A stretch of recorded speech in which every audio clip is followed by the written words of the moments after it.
So good morning, Vincent Lam. Morning. How are you? Good. Yourself? I'm very well. Good. We're both in Toronto. It's a bit of a rainy day, It is, yeah. but a nice day to stay inside and maybe do some reading and possibly some writing. You never know what'll happen. So we're doing this is for something called Fest to Fest for 49th Shelf, where there are great literary festivals across the country, but obviously readers and your fans can't trek across the country and follow you. So we decided to do something that was a bit of a treat, actually sort of to go into authors' homes and do a very quick sort of hello and nice to meet you. So for the people who can't actually see you in person, they're going to get a treat today with a short conversation about this is your latest book, The Headmaster's Wager. Congratulations. I should let people know this is an advanced review copy. This isn't the final. Yeah, but it looks similar. It does. It looks very similar. Yeah. So the first question I want to ask you, so in 2006, obviously you won the Scotia Giller Prize for your collection, Bloodletting and Miraculous Cures.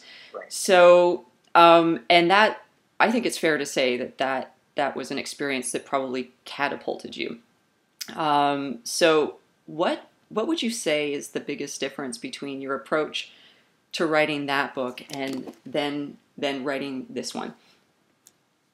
Sure. Well, I mean, it's absolutely true that winning the Scotiabank Giller Prize really gave my career, as you put it, a catapult-sized boost, and so on the level of publishing and quote career, if one can even presume to have a career in writing. Right.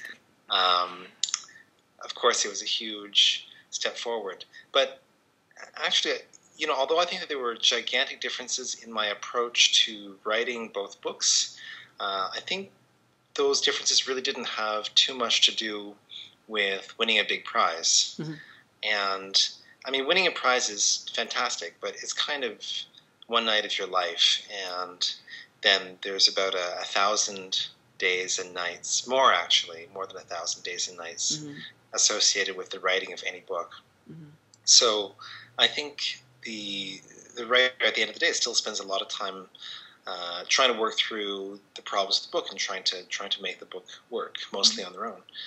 And so with Bloodletting, the thing of it was that it's set in hospitals and in a medical school, and I'm a doctor, so I had a lot of information at my fingertips.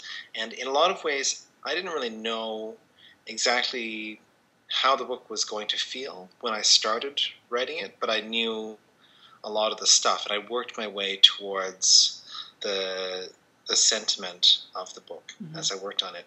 And it was kind of the total opposite with The Headmaster's Wager, because in the case of The Headmaster's Wager, it's set in Vietnam, in the Chinese community of Vietnam, and that's where my family comes from, but it's an environment in which I've never lived. Mm. And so I really started that novel with a lot of blank spaces in terms of specific knowledge, but with a really, really deep sense of how it should feel, mm-hmm. because the way that I knew it should feel came out of family history and came out of things I had heard when I was growing up, and the kinds of emotions that come up just in the course of daily life in a family. And mm-hmm. so it was kind of the opposite, in Bloodletting, I knew the specifics and discovered how it felt. Mm-hmm. And in the case of Headmaster's Wager, I didn't know the specifics, but I had to learn them to figure out how to render right. a certain kind of feeling. Well, and in the case of Headmasters, is it true that you've been thinking about this story for it's decades long, isn't it? Yeah, I mean, I think I started thinking about it seriously when I was 15 years old. Yeah. And so I won't tell you exactly how old I am. So I've been thinking clearly about you're a prodigy. Right. Well, actually, can you tell us a little bit about Headmasters? What is it about? Sure. So The Headmaster's Wager is a novel set in a place called Cholan. Mm-hmm. And Cholan is sort of a sister city to Saigon. Was sort of a sister city to Saigon. Now it's all been incorporated into Saigon proper. And in Cholon, there was a very insular sort of Chinese community, which was largely a merchant community. And it was also a place where people would go to indulge certain vices. In Cholon, one would find opium dens and gambling houses and brothels. And so it was a place where you could buy what you wanted, right?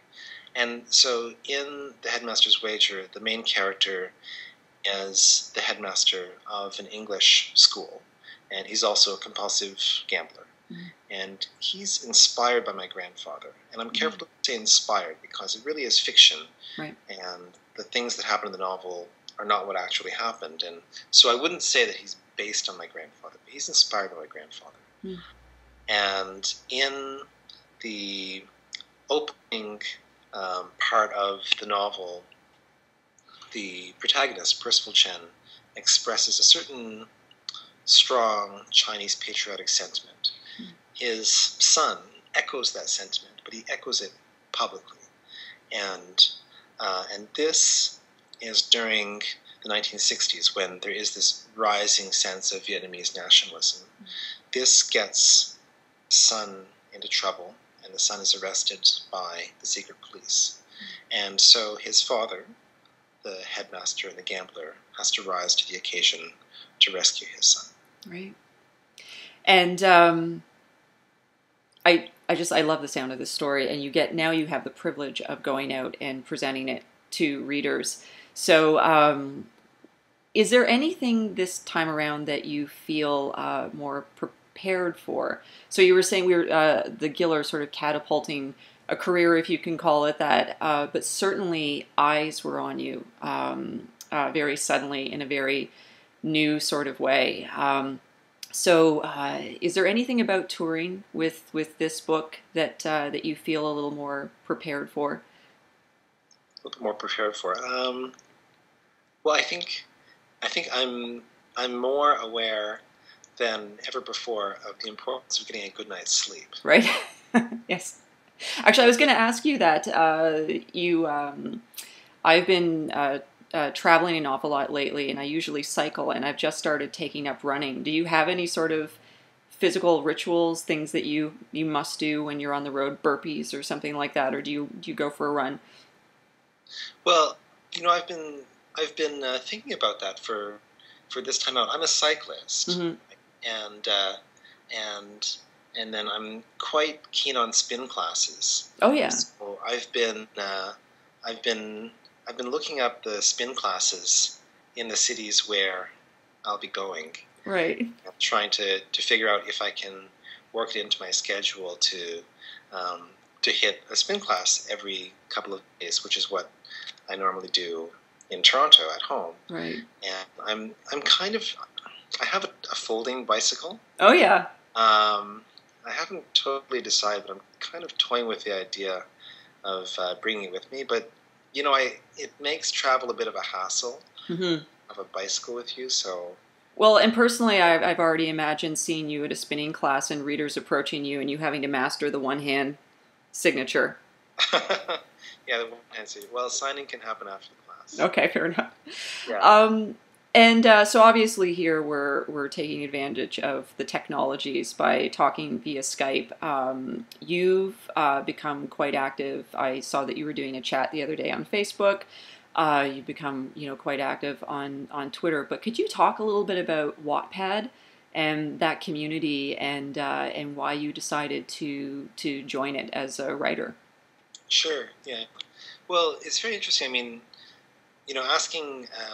asking about Wattpad sort of requires an answer that talks a bit about what's happening in publishing, right? In general, right? Because a lot of things are changing. Yeah. And it used to be that there was really only one way to get a book out there and to get your story out there, and that was to convince a publisher to publish it, or a literary magazine to publish it. Basically, a very small kind of number of venues existed for work to be exposed to anyone. And so Well, I mean, there's pluses and minuses to that, right? Like it means that the work, one hopes, is vetted in a certain way, Mm-hmm. and one hopes that the stuff that made it through that process was of a better quality, not just because it was selected, but because it was made better by the process. Right. And then the minus to it was that a lot of work didn't get published, and a lot of work had difficulty finding a home. And the very, very typical tale of every highly successful book is it was rejected prior to publication. And certainly Bloodletting and Miraculous Cures was rejected by other people before Doubleday Canada took it up. Mm-hmm. Jack Kerouac, for instance, On the Road was famously rejected by every publisher in town until some agent decided to take up the cause. So that was the old model, right, where there was kind of a scarcity of venues, and you had to make it through that gauntlet, right? So what's happening in the landscape is that that's all being blown wide open. And there's no longer any scarcity of venues whatsoever. And Wattpad is one of these new venues. Everyone knows now that you can self-publish your book on Amazon, really at very minimal expense. I mean, the expense is the time that you put into writing the thing, right? But you don't have to outlay cash to get it done. On Wattpad, you can share stories, people can comment on them, and again, it's this kind of open forum type of experience. And so I think it's just very much part of the direction that things are going, and again, there's pluses and minuses, right? I think the plus is that there is access, and people can get their work out there, and people can see work that they otherwise would not have seen. On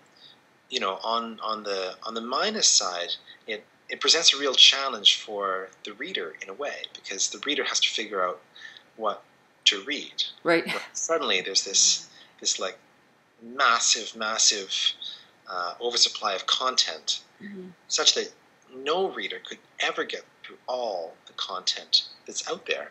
And so, there was a time when the reader could probably read every book that Knopf published in a year, if they really worked at it, right? But now there's absolutely no way that a reader can read everything that's published online in a given year.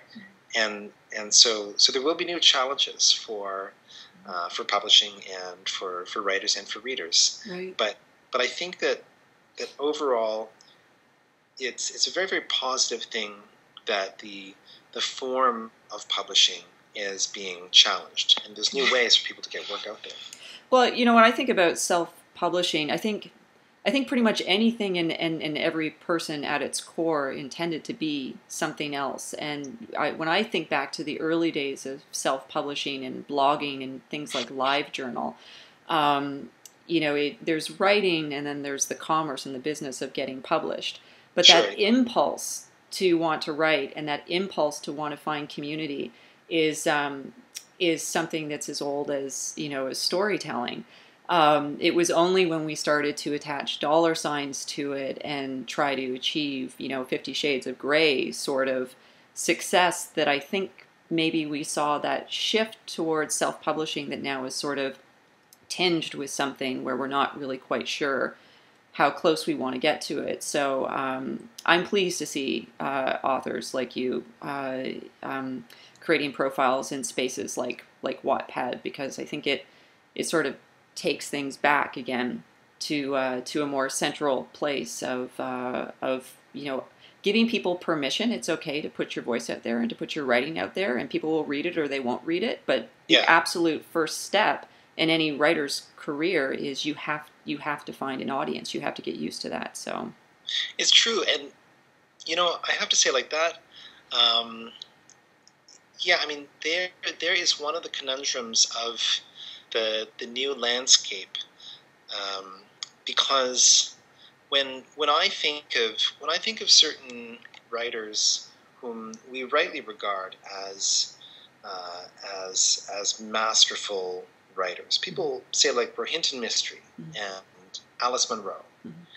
I know that those people are not that inclined to do social media. Right? And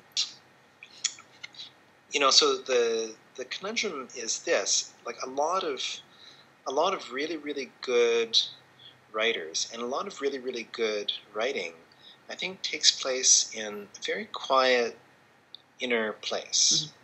And that quiet inner place isn't really amenable to Facebook and social media and all of that stuff. It's really a contemplative sort of space. And at the end of the day, yes, it is about communication, and it is about the community of readers that is reached, but only after a certain sort of depth of engagement between the writer and the work itself, right?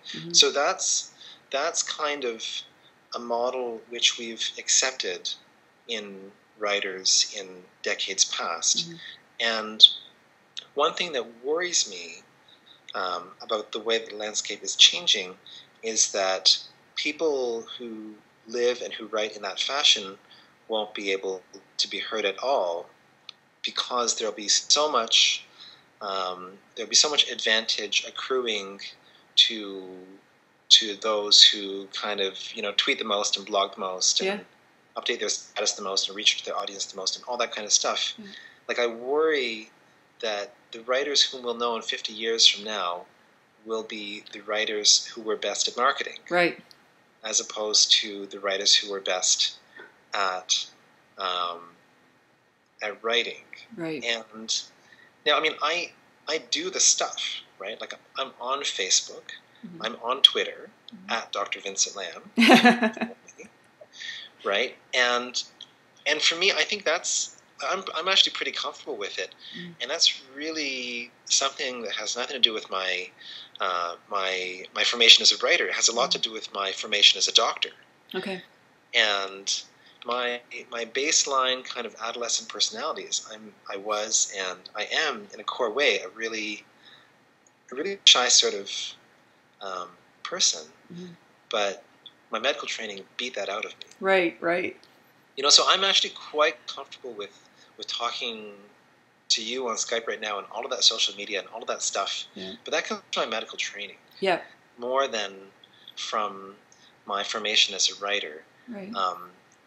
So for me, I feel like I can still retreat to that inner place and do the work that needs to get done, and I can participate in this way. Yeah.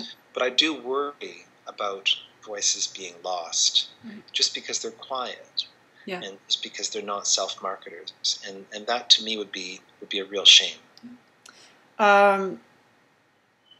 Okay, my last question for you then is actually ties some of this together nicely about the creation of voices. So, as an emergency physician, I can only imagine in your average shift you must see you're certainly seeing people at their most heightened of emotional states, and I can only imagine that the things that you've witnessed, it runs the limits of character from one end to the other. So with all of these voices in your head, especially when it pertains to your fiction writing, what draws you to writing, and what draws you to having seen so much? What does writing offer you that you can step away from the fantastic nature of the real world and delve into a world of your own creation? Well, I think that first I should say that I think a human being could be perfectly satisfied being a physician. And that would be great. I mean, that could be a completely full and challenging and engaging and rewarding life. And I think a person could be totally satisfied just being a writer with all of those qualities, that their life would be challenging and engaging and satisfying. I guess I just, I'm like the kid at the table with really big eyes, Mm-hmm. and I just want to do both. Okay. And so it's not so much that one makes up for a deficit in the other. It's just that they offer different things, right? And they're different, and yet they're related. So for instance, in medicine, one of the things that really keeps me engaged in medicine is story, and the unique privilege we have really of being involved in other people's stories. And I think, another thing that keeps me engaged in medicine is really this desire to be engaged in an empathic way, right? And we don't often say it that way, right? Because we're funny in our culture, right? Like people often tell me that that I have a really nice bedside manner, or that they really appreciate the time I took. But what they're saying, they're using those terms as a kind of surrogate. What they're really saying is that they felt that I was actually engaged in their problem, and I was actually trying to help them with their problem, which is the way I practice. And I think the more precise word for that is that they feel that there was an empathic engagement, and that's really what keeps medicine alive and healthy as part of my life, because it's such a positive and important thing in the human exchange, right? And if that wasn't there, if narrative wasn't there, and if empathy wasn't there, then you would just be overwhelmed by the frustrations of dealing with the lab, and how come the radiology report isn't back, and I paid some guy and he didn't call back, and how come, this, that, and the other frustration is getting in the way of me doing what I want to do as a doctor. You would be overwhelmed by that stuff if you didn't have those very core positives of narrative and empathy. And so I think in a different form, those are the same things that keep me engaged in fiction, because I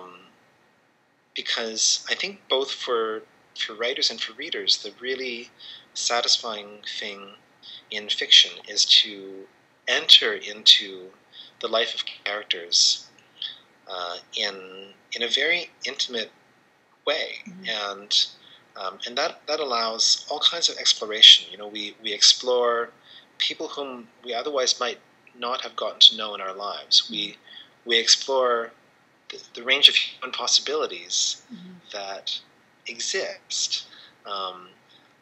We explore emotions that are both positive and negative without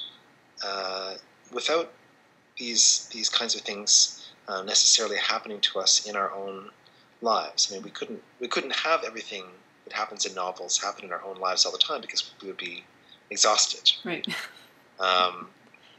So again, there's this huge draw to narrative, and the only reason it works for us as writers and as readers is that we have a kind of empathic response to the characters, and that's what people mean when they say that they care about what happens to the characters. It's an empathic response, right?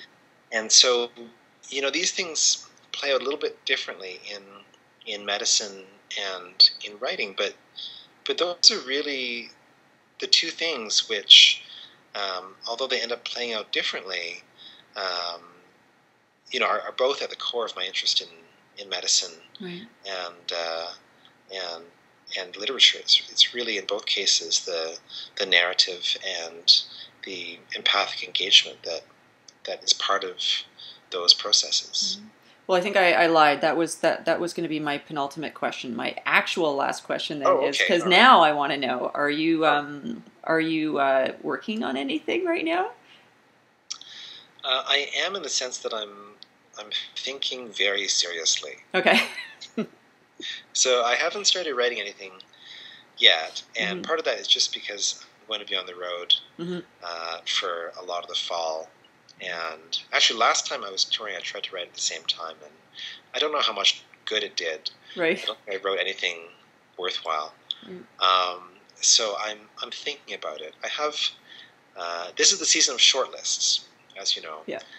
and I have a shortlist Oh yeah. of next projects that I'm sorting through right now. Oh. Okay. We'll hinge on that mystery then. Good place to leave it. Okay, good. Vincent Lamb, thank you so much for your time this morning. The Headmaster's Wager. And I expect I'll probably be seeing you tooting around and about the country. I'm going to be traveling a bit too, so Okay, it'll be great. really nice to see each other in person once again. I look forward to it. Okay, thanks, Vincent. Okay, Take care. Take care. Bye.